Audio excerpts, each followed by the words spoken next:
The year is 3021 AC.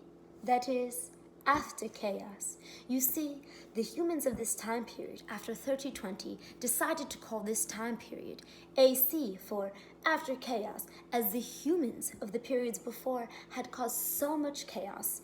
This group of humanity was determined to create some semblance of normal.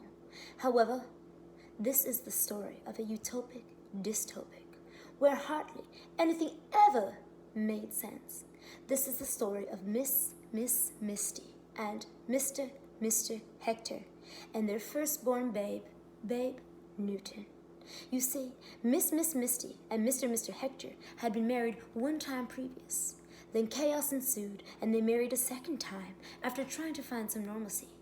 They decided to keep the Miss and the Mr. to signify this part of their relations.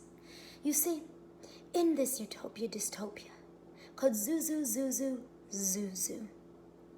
the children roamed free, the dogs remained inside, the cats howled, and the rodents were treated like pure livestock, sacred cows, that is.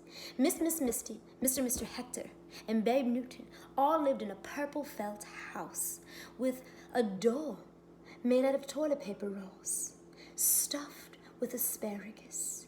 You see, they believed in this utopic dystopia zoo, that this would keep them safe. However, one day, Miss Misty went to her job where she rolled licorice and sent it off to faraway lands, which she would put secret messages in the licorice for people to learn about this utopic dystopia zoo. You see, when Miss Misty was off at work rolling her licorice, Mr. Hector decided to do a pretty somewhat normal thing and take Babe Hector to the park, where he played pickleball with actual pickles with all his friends. And you see, the children were left to roam, and Babe Newton would climb the slide, would dance across the monkey bars, and then play in the sandbox. This one day, Babe Newton was crawling in the sandbox, and he was swallowed by something. And Mr. Hector was off playing pickleball with these actual pickles. You see, they were dill pickles. They flung far and wide, and it was pretty exciting, something that would keep someone captivated for a while. However, when Mr. Hector decided his game was done and he went to look for Babe Newton, he could not find Babe Newton anywhere. He looked far, he looked wide, he looked close, he looked near, he looked through his glasses, he looked to his neighbors and said, "Help me find Babe Newton!" And all the neighbors, they clamored, they sang the song to find lost children. As you see, it wasn't totally atypical that children were lost. However, they were always returned and never known how. So you see, Mr. Hector wasn't in a panic yet, but he decided it was time to tell Miss Misty. As the sun went down and the sky got misty, he decided, let's call her. And he said, ring.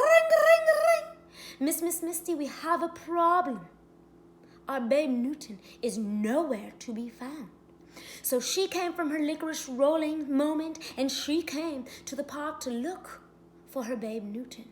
And you see, she was pretty upset because Miss Misty and Mr. Hector, as they did things twice, they were trying to have their second child.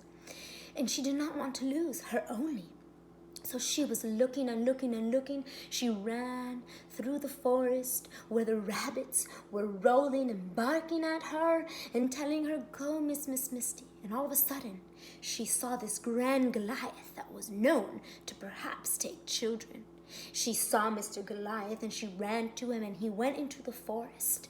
And before she could touch him, he just let out a big belch. And she captured that belch and she put it in her mouth and she swallowed it. And she ran to Mr. Hector and she pointed to her cheeks. And Mr. Hector knew exactly what to do in this moment. He rubbed her belly. This was called an expedited in vitro fertilization that was known in this utopic dystopia to create a child when one was needed. You see, children were needed at all moments, as they did a lot of the chores and important jobs like the mailman, mailwoman, all sorts of important jobs. And so anyways, she is breathing in the belch going through her system. Mr. Hector is rubbing her belly, and all of a sudden, she is feeling the pains. She is feeling the pains. She is feeling the pains, and all of a sudden, she is born a weenie baby. And from that moment, the neighbors were aghast, and they said, "No weenie babies in this town." So Mr. and Mr. Hector grabbed their wean baby, and they ran into the forest to start a new life in the forest. Miss Misty and Mr. Hector and baby ween.